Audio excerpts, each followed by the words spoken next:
For today's video, gagawa tayo ng 5-in-1 baby crib.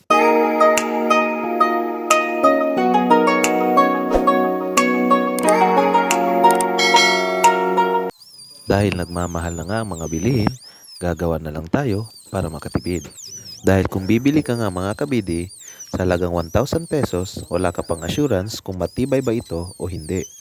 Samantalang ganito mga kabidi, pag sarili mong gawa, makakatipid ka na, may assurance ka pang mas matibay nga ito.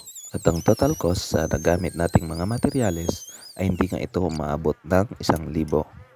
Pero kung bibilin mo nga ito sa mall, sa furniture o sa online shop, nagkakahalaga ito ng 5,000 o mahigit pa. At natagalan nga ako bago ito nabuo dahil may mga parts dito na ginawa ko lang ito ng mano-mano. Kahit nakakapagod man ay okay lang. Dahil alam mo naman sa pagkatapos mong buuin ang iyong proyekto ay marami din naman nagkakagusto at tumatangkilik nito.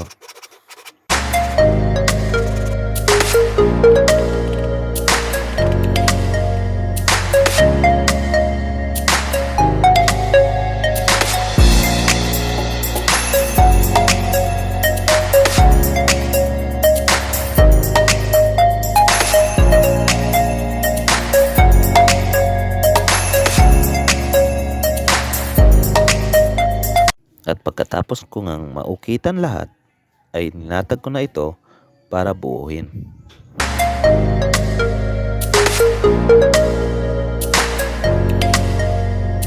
Sa pag-a-assemble, lahat ng butas ay nilagyan ko lang ito ng wood glue para kumapit at dagdag tibay na rin.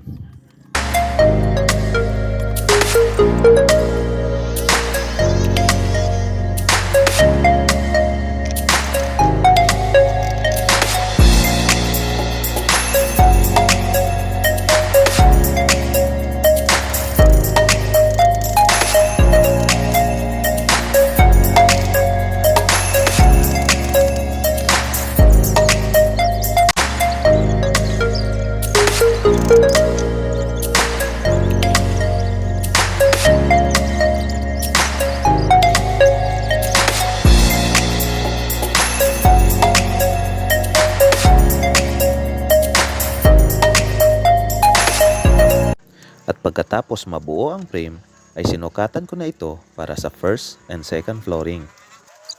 At para sa flooring, ginamitan ko lang ito ng 3/4 inch marine plywood para tumibay na din.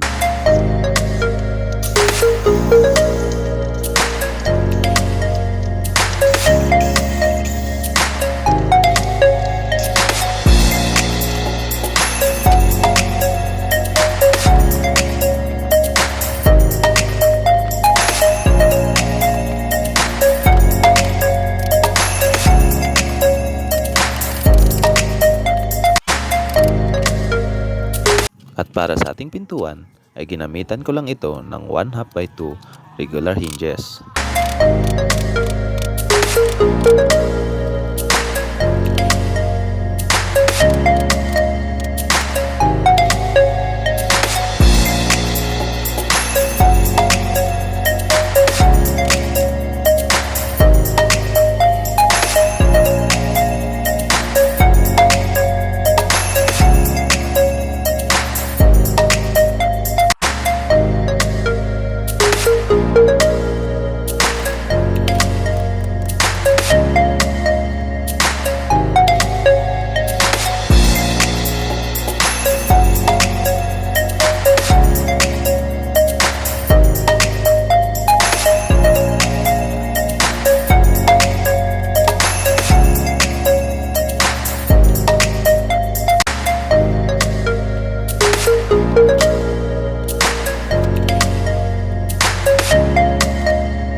Para sa ating door lock, ginamitan ko lang ng ganito.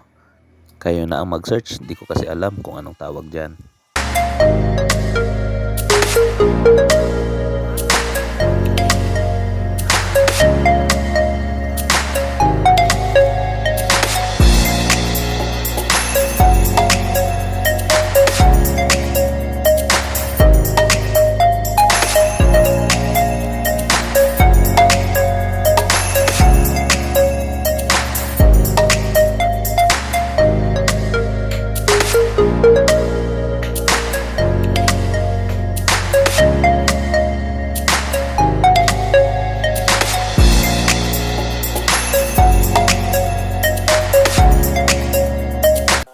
Pagkatapos maikabit ang pintuan, ay sinukatan ko na ito para sa ating cradle at lagayan ng gulong.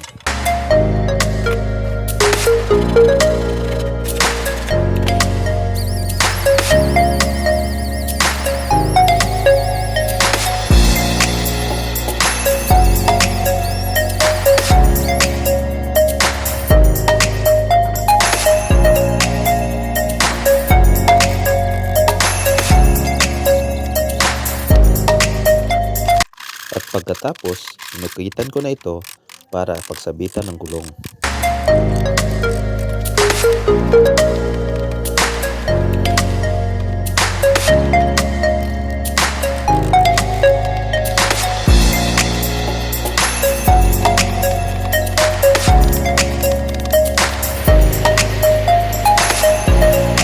At ito na ang ating finished product ng DIY 5-in-1 baby crib. 5-in-1 kasi may 5 spec sa iisang project. Number 1, di gulong at easy to transfer. Number 2, may storage bin. Number 3, may cradle na hindi mo na kailangan ilipat si baby sa duyan. Number 4, ang crib itself na pwedeng gawing kama ni baby hanggang 7 years old. Number 5, pag di na niya magagamit dahil nga sa matibay siya, ay pwede mo ito gawing upuan.